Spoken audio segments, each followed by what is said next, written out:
మూడో మాటగా మనం ధ్యానిస్తుండగా దేవుడు మనతో మాట్లాడుతున్నప్పుడు మనం దేవుని వాక్యముని శ్రద్ధగా వినాలని ప్రతి ఒక్కరికి మనం చేస్తున్నాం.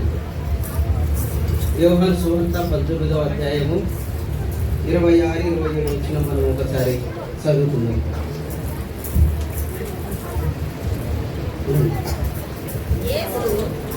యేసు తన తల్లియు తను ప్రేమించిన శిష్యుడును దగ్గర నిలిచుట చూచి, అమ్మా ఇదిగో నీ కుమారుడు అని తన తల్లితో చెప్పాను. తర్వాత శిష్యుని చూచి, ఇదిగో నీ తల్లి అని చెప్పాను. ఆ గడియ నుండి ఆ శిష్యుడు ఆమెను తన ఇంట చేర్చుకొనెను. చాలు. దేవుడు ఇక్కడ చూసినట్లయితే యేసుక్రీస్తు ప్రభు మరి శిలువలో ఆ ఎండవేళలో వేలాడుతూ నీ పాపం కొరకు నా పాపం కొరకు సిలువయబడి అరికాలు మొదలుకొని శిరస్సు వరకు ఆయనలో ఎక్కడ చూసినప్పటికి కూడా గాయములే ఉన్నాయి.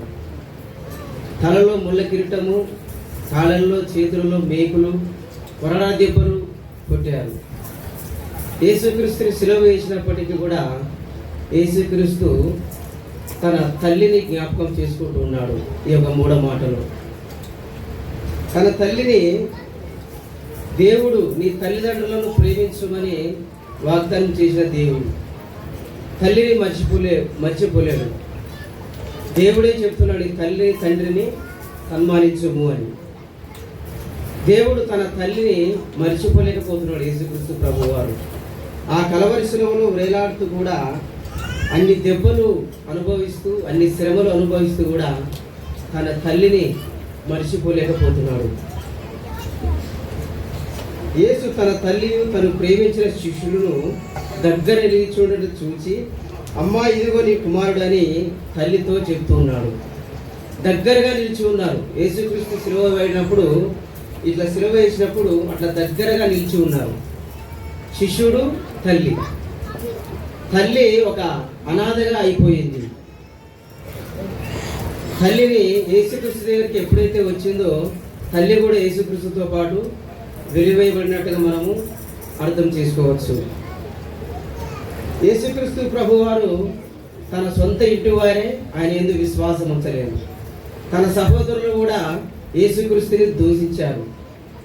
ఒకప్పుడు యేసుక్రీస్తు ప్రభువారు ఒక ఇంట్లో వాక్యం చెప్తున్న సమయంలో తన సహోదరులు తల్లి వచ్చి నిలబడి ఉన్నప్పుడు ఒక ఆయన పోయి, నీ తల్లి నీ సహోదరులు బయట ఉన్నారు అని చెప్పినప్పుడు, నా తల్లి ఎవరు, నా సహోదరులు ఎవరు?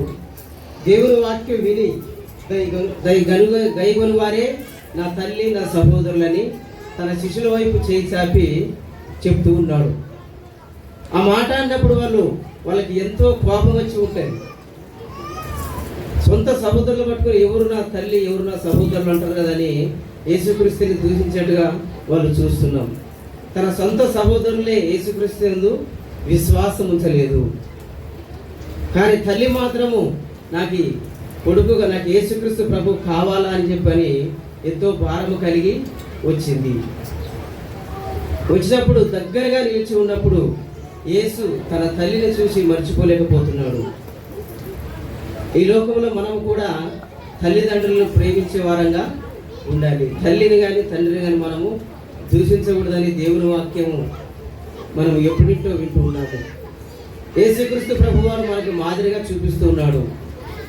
తల్లిని ప్రేమించే వారే ధన్యులు అని చెప్పి దేవుని తర్వాత తల్లిదండ్రులే దేవుడని యేసుక్రీస్తు వారు చెప్తున్నాడు. కాబట్టి ఇక్కడ తల్లిని మర్చిపోలేకపోతున్నాడు. ఈ లోకంలో జన్మించడానికి యేసుక్రీస్తు ప్రభువారు ఆ మరియమ్మ తల్లి ఎంతో సహకరించింది. ఆ మరియమ్మ తల్లి యేసుక్రీస్తు కోసము ఎన్నో శ్రమలు, నిందలు, అవమానాలు భరించింది. ఒక కన్యక గర్భములో ఒక కుమారుడు కానీ కుమార్తె కానీ వివాహము కాని వారు ఈ లోకంలో ఒక కుమారుడు కానీ కుమార్తె కానీ జన్మించినప్పుడు లోకం ఎలా మాట్లాడుకుంటుందో మనకి బాగా తెలుసు. ఒక్కొక్కరు ఒక విధంగా మాట్లాడుకుంటుంటారు. వివాహం కాలేదు, కుమారుడికి జన్మించింది, కుమార్తెకి జన్మనిచ్చిందని ఈ లోకంలో ఒక్కొక్కరు ఒక్కొక్క విధంగా మాట్లాడుకుంటారు. ఇక్కడ మరియమ్మ తల్లి కూడా పరిశుద్ధాత్మ వలన గర్భం ధరించి యేసుక్రీస్తుకి జన్మనిచ్చినప్పుడు తల్లిని ఎంతో దూషించి ఉంటారు. ఖచ్చితంగా ఎన్నెన్నో మాటలు, అనరాని మాటలు కూడా అని ఉంటారు. అవన్నీ మాటలు కూడా ఆ మరియమ్మ తల్లి భరించింది. సృష్టికర్త అయిన దేవుడు ఈ లోకంలో జన్మిస్తున్నాడని ఎన్నో నిందలు, అవమానాలు, పడరాని మాటలు కూడా భరించింది నా తల్లి అని చెప్పి యేసుక్రీస్తు తన తల్లిని మర్చిపోలేకపోతున్నాడు. తన శిష్యునికి అప్పచెప్పుతున్నాడు. తన ప్రాణానికి ప్రాణంగా ప్రేమించిన శిష్యుడు తన శిష్యునికి తన తల్లిని అప్పగిస్తున్నాడు. ఇదిగో నీ తల్లి, ఇదిగో నీ కుమారుడు అని తన తల్లితో చెప్తున్నాడు. అలాగే తన అక్కడ నిలబడి ఉన్న శిష్యుడు కూడా చెప్తూ ఉన్నాడు. తన ప్రాణానికి ప్రాణంగా ప్రేమించిన శిష్యుడు, ఆ శిష్యుడు యోహాను శిష్యుడని మనం తెలుసుకోవచ్చు. ఈ శిష్యుడు యేసుక్రీస్తు ప్రభు వారికి 12 మంది శిష్యులు ఉన్నప్పటికీ ఒక శిష్యువు ఉరేసుకొని చనిపోయాడు. అలాగే ఇంకా 11 మంది శిష్యులు యేసుక్రీస్తు ప్రభు వారిని పట్టి కొరడాలతో కొడుతున్నప్పుడు ఎక్కడి వాళ్ళు అక్కడ పారిపోయినారు, మమ్మల్ని కూడా చంపేస్తారని. ఆ పారిపోయిన శిష్యులలో యోహాను శిష్యుడు, ప్రాణానికి ప్రాణంగా ప్రేమించిన శిష్యుడు మాత్రము ఇనికి తిరిగి వచ్చి యేసుక్రీస్తు శ్రమలన్నీ కూడా చూస్తూ ఉన్నాడు. యేసుక్రీస్తుని కొరడాలతో కొడుతుండగా కళ్ళారా చూస్తూ ఉన్నాడు. యేసుక్రీస్తు సిలువ వేస్తున్నప్పుడు కాళ్ళల్లో, చేతులలో మేకులతో కొడుతున్నప్పుడు ఆ శిష్యుడు చూస్తూనే ఉన్నాడు. చూసి ఈ శిష్యుడు కూడా అనాథగా అయిపోయాడు. ఎప్పుడు కూడా యేసుక్రీస్తు ఎక్కడికి వెళ్ళినా కూడా యేసుక్రీస్తు వెనకనే తిరిగేవాడు. యేసుక్రీస్తు ఎక్కడ కూర్చున్నా కూడా అక్కడ కూర్చునేవాడు. తన రొమ్మున అనుకోని ఉండేవాడంట. ఎక్కడ కూర్చున్నా కూడా రొమ్మున అనుకోని ఉండేవాడు ఈ శిష్యుడు. తన ప్రాణానికి ప్రాణంగా ప్రేమించిన శిష్యుని చూసి తన తల్లిని తన శిష్యునికి అప్పగిస్తూ ఉన్నాడు. నిన్న వారం కదా, అటు వారం మనం వాక్యం విన్నాం కదా, నీ పని ఏదైనా కానీ నమ్మకమైన వారికే అప్పగింపుము. కానీ తన నమ్మకమైన శిష్యునికే తన తల్లిని అప్పగిస్తూ ఉన్నాడు. అమ్మా, ఇదిగో నీ కుమారుడు, ఇదిగో నీ తల్లి అని తన శిష్యునికి చెప్తూ ఉన్నాడు. అప్పటి నుండి ఆ శిష్యుడు తన ఇంట చేర్చున్నట్టుగా మనము చూస్తూ ఉన్నాము. కానీ యోహాను యేసుక్రీస్తుని ఎలాగ ప్రేమించాడో మనం కూడా ఈరోజు యేసుక్రీస్తుని అలాగనే ప్రేమించాలి.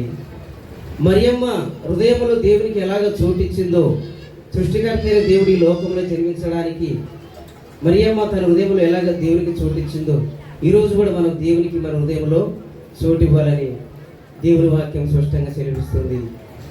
ఈ యోహాను ఎంతో యేసుక్రీస్తుని ప్రేమించిన వాడు. ఈ యోహాను మొదటి యోహాను, 2వ యోహాను, 3వ యోహాను సువార్త, ప్రకటన గ్రంథము ఈ శిష్యుడి రాసినట్టుగా మనము చూస్తూ ఉన్నాము. ఎందుకంటే దగ్గరగా నిలిచి ఉండి అనేక శ్రమలు, నిందలు, అవమానములను చూస్తూ ఆ బాధ తట్టుకోలేకపోతున్నాడు. శిష్యులు కూడా ఎక్కడ వాళ్ళు అక్కడ వెళ్ళిపోయారు. యేసుక్రీస్తు తన రొమ్మున ఆనుకొని ఉన్న యేసుక్రీస్తు ప్రభు వారి సిలువబడి చనిపోతూ ఉన్నాడు. ఆ శిష్యుడు కూడా అనాథగానే ఉన్నాడు, తల్లి కూడా అనాథగానే ఉంది. కాబట్టి శిష్యునికి